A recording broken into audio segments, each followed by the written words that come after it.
வணக்கம் மக்களே, நான் உங்கள் பாண்டிச்சேரி மீனோ பொண்ணு பேசுகிறேன். சின்னவங்கலேருந்து பெரியவங்க வரைக்கும் ஃபர்ஸ்ட் டைம் போட்டில் போன மெமரிஸை யாராலையுமே மறக்க முடியாது. அது போல தாங்க எனக்கும். நான் ஃபர்ஸ்ட் டைம் போட்டில் போன ஒரு சின்ன ஸ்டோரியை தாங்க உங்ககிட்ட ஷேர் பண்ண வந்திருக்கேன். ஒரு 10 வருஷம் முன்னாடி ஆயுத பூஜை அன்னைக்கு நான் ஃபர்ஸ்ட் டைம் போட்டில் போகிறேங்க.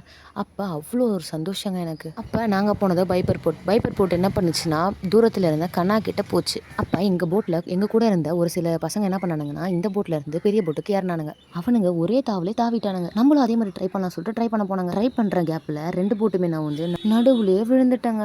விழுந்துட்டேன்னா சாதாரணமாக நினைக்காதீங்க. நல்லா ஆழம் வரைக்குமே போயிட்டு அடியில் சேறு இருக்கும் தெரியுமா, அதை போய் தொட்டாங்க. அந்த டைமில் எனக்கு வேற எதுவுமே ஞாபகம் இல்லைங்க. அப்போ எனக்கு ஞாபகம் இருந்தது ஒன்று தாங்க. எங்கள் அப்பா சின்ன வயசில் சொல்லி கொடுத்த நீச்சல். ஏதோ அந்த பயத்தில் எப்படி நீச்சல் அடித்து கொஞ்சம் மேலாட்ட வந்துட்டாங்க. அப்புறம் என்னை காப்பாற்ற வந்தவங்க என்னை கரைக்கு கூப்பிட்டு போயிட்டாங்க. இதை ஏன் நான் உங்ககிட்ட சொல்கிறேன்னா, அன்னைக்கு எங்கள் அப்பா சொல்லி கொடுத்த நீச்சல்னால தான் இன்னைக்கு நான் உங்க முன்னாடி பேசிட்டு நீச்சலை கற்றுக்கிட்டு மற்றவங்களை காப்பாற்றுறீங்களோ இல்லையோ, உங்களை நீங்கள் காப்பாற்றிக்கிறது கண்டிப்பாக நீங்கள் கற்றுக்கிட்டே. நீச்சல் தெரியாமல் இருக்கிற உங்கள் ஃப்ரெண்டுக்கு இந்த வீடியோ அனுப்பி இனிமேலாச்சும் நீச்சல் கற்றுக்க சொல்லி சொல்லுங்கள். இந்த வீடியோ பிடிச்சிருந்தா மறக்காமல் நம்ம பேஜை ஃபாலோ பண்ணுங்க. பாய்.